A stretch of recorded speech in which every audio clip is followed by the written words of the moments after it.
Bonjour à toutes et bonjour à tous. J'avais envie de faire un petit podcast aujourd'hui sur l'intelligence artificielle comparée à l'être humain et notre condition humaine. C'est un sujet assez à la mode, l'intelligence artificielle, que j'étudie aussi dans le cadre de professionnel. Et j'avais envie, par rapport à mon parcours spirituel, d'essayer d'en discerner un peu les points communs ou les points de divergence. On parle beaucoup du remplacement de l'intelligence artificielle aujourd'hui dans le travail et ce qu'il va apporter de plus ou voir ce qu'il va remplacer par rapport aux tâches que peut effectuer l'être humain. Et j'avais envie d'essayer de comprendre un peu plus profondément avec mon œil spirituel de comment fonctionnaient ces deux systèmes.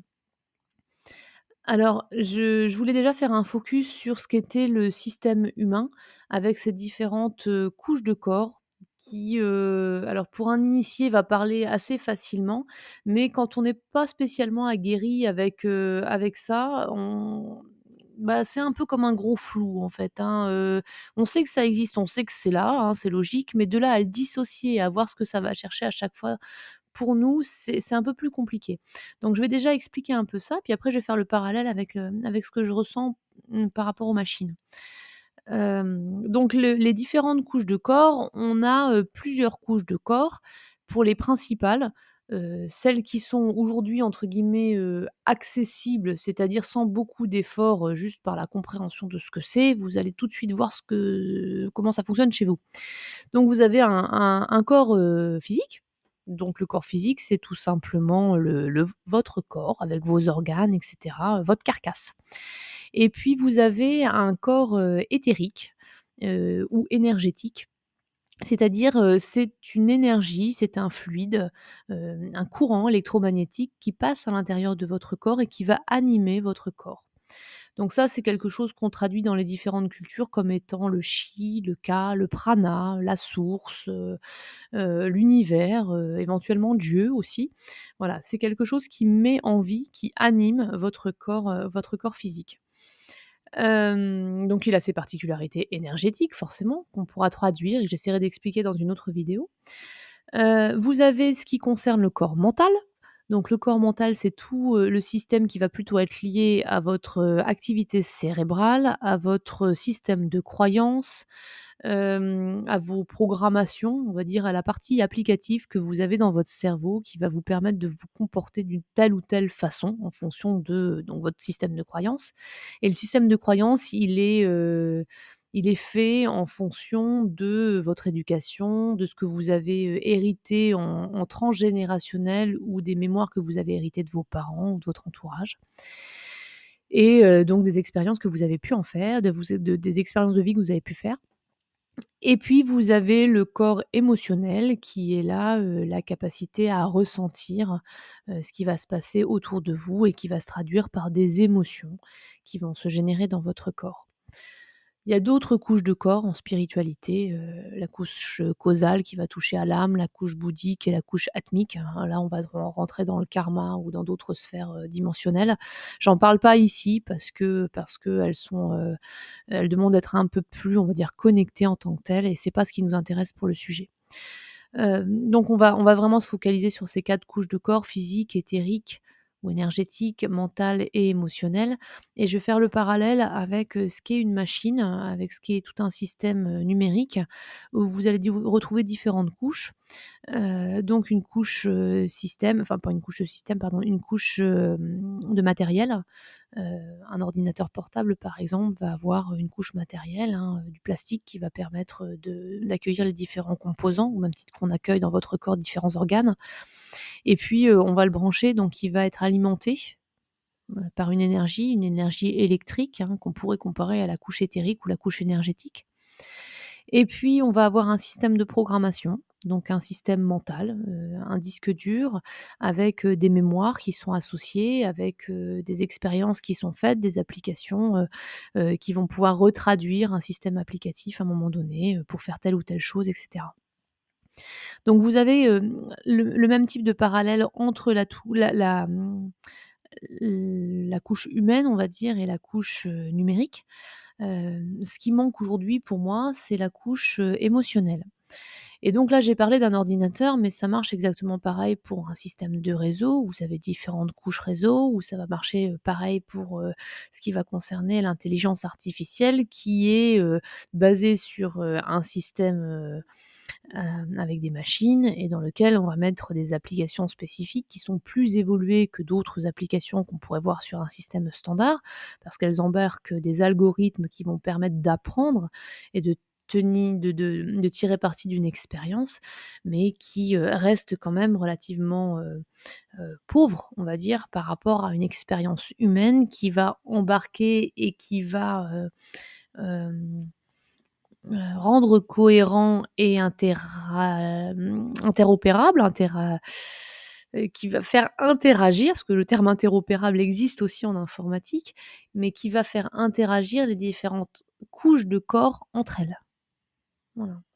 C'est-à-dire, j'essaie de m'expliquer, je trouve que c'est un peu compliqué, je ne sais pas si c'est très, très clair, mais, aujourd'hui, ce qui va se passer dans le corps humain, c'est que vous allez avoir votre système émotionnel qui va déclencher une réponse chimique, c'est-à-dire que, va y avoir une libération d'hormones, qui va se diffuser dans votre corps physique du coup et donc qui va générer une certaine énergie et c'est par cette énergie et cette chimie qui est faite à l'intérieur de votre corps que votre cerveau va interpréter une réponse, en fonction de votre propre système de croyance, votre filtre, votre système de programmation va interpréter un comportement à adopter, en fonction de tout ce qui s'est dit juste avant. Donc l'émotion qui déclenche une partie chimique, qui déclenche une énergie, qui va déclencher selon votre système de croyance, un comportement ou une action à faire. Pour la machine, c'est un petit peu différent, c'est-à-dire que ça ne part pas de l'émotionnel puisque cette couche émotionnelle n'existe pas dans la machine.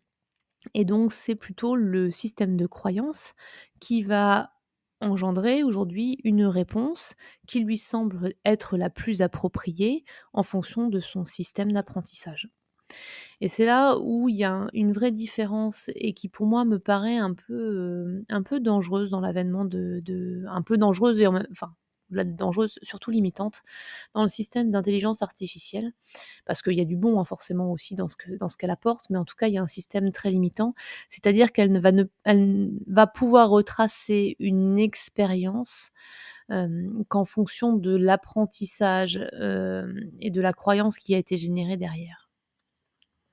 C'est-à-dire qu'elle ne peut pas faire l'expérience d'une croyance. J'essaie de m'expliquer, si on vous explique si vous n'avez jamais fait de vélo et qu'on vous explique ce que c'est de faire du vélo, vous allez avoir la projection de ce que c'est que de faire du vélo, mais vous n'en avez pas l'expérience, vous ne savez pas.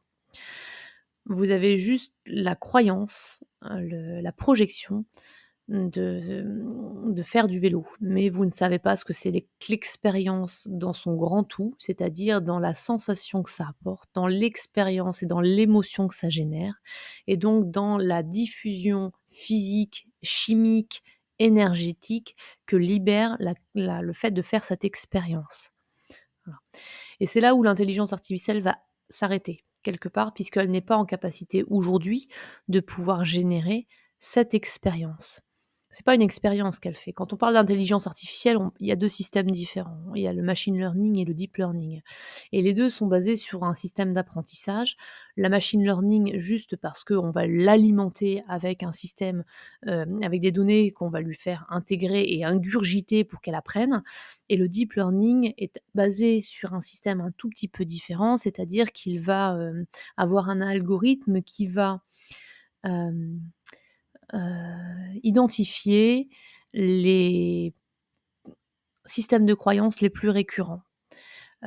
Moi, j'assimile ça à un système d'égrégore. Alors je ne sais pas si ça parle à tout le monde ce qui est un égrégore.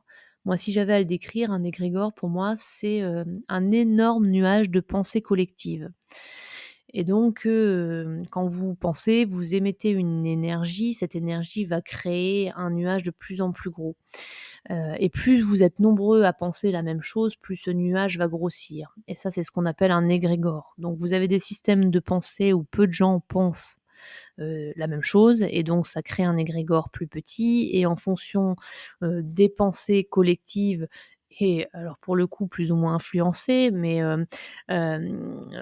si vous avez plein de personnes qui pensent la même chose, on va constituer un égrégore de plus en plus gros, un nuage de plus en plus gros.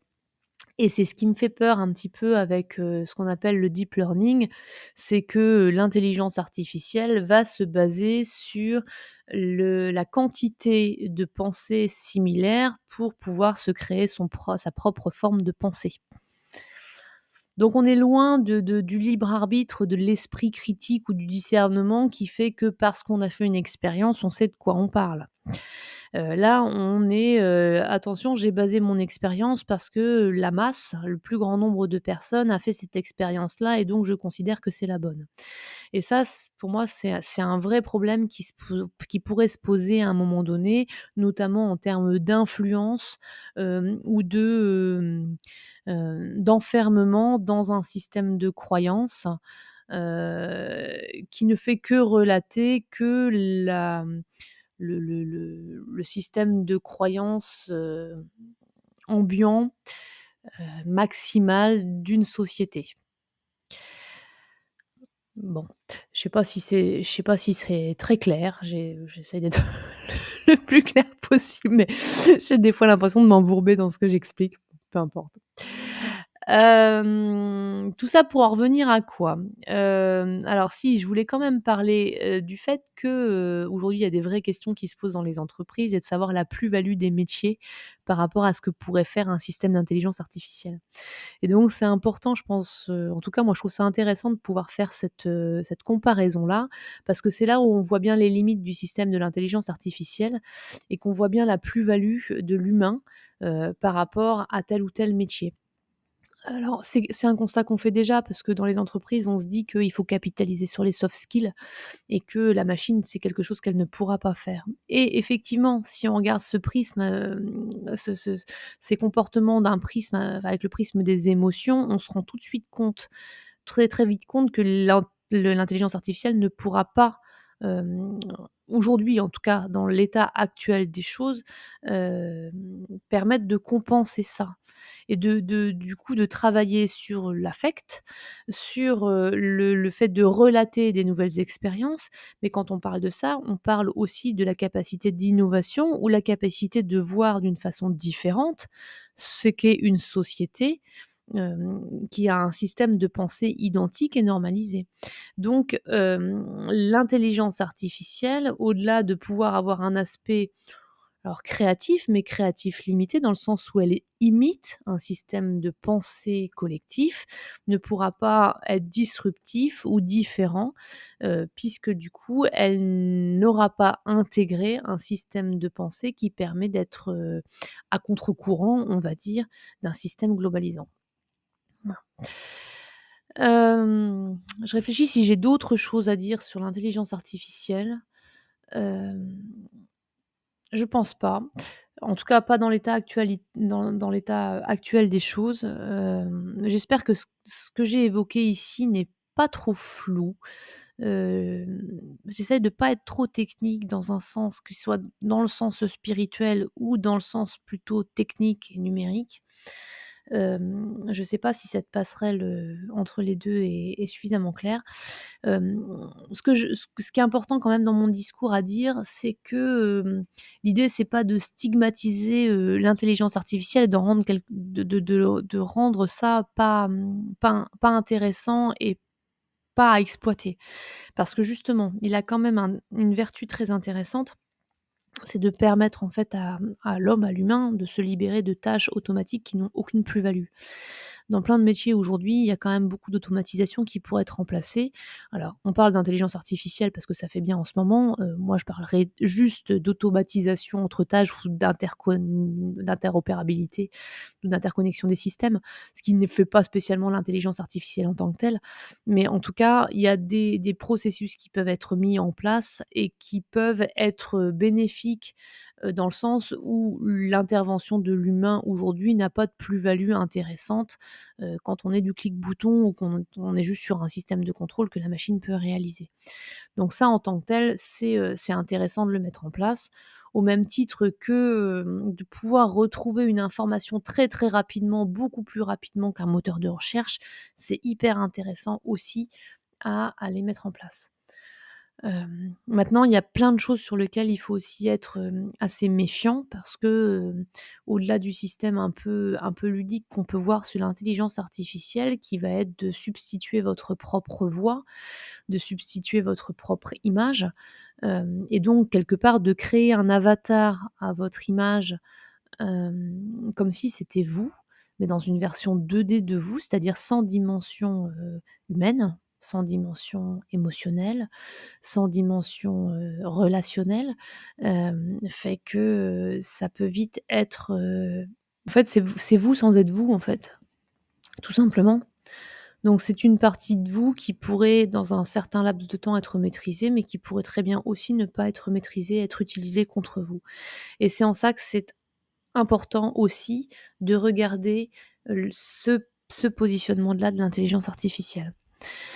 J'ai fait une petite digression sur la fin. Je je sais ouais, bon bref. Est-ce que je la garde, est-ce que je la garde pas? J'en sais rien. Hem En tout cas, c'est mon propre avis sur la question aujourd'hui, ça peut changer, ça peut évoluer toujours puisque aujourd'hui on est à un niveau de conscience, qui fait que, certainement l'expertise sur l'intelligence artificielle va évoluer. Mais pour revenir à ma problématique de départ, je trouvais ça intéressant de voir comment l'humain essaye de formater les systèmes en fonction de ce qu'il est lui et quelles sont les limites aujourd'hui que l'on atteint. En tout cas sur le fait d'essayer de faire, l'équivalent, avec une machine. Voilà. Je vous remercie de m'avoir écoutée. C'était peut-être un petit peu long et c'était peut-être un petit peu complexe, mais voilà, c'était mon avis sur la question. Je vous souhaite une agréable journée. Au revoir.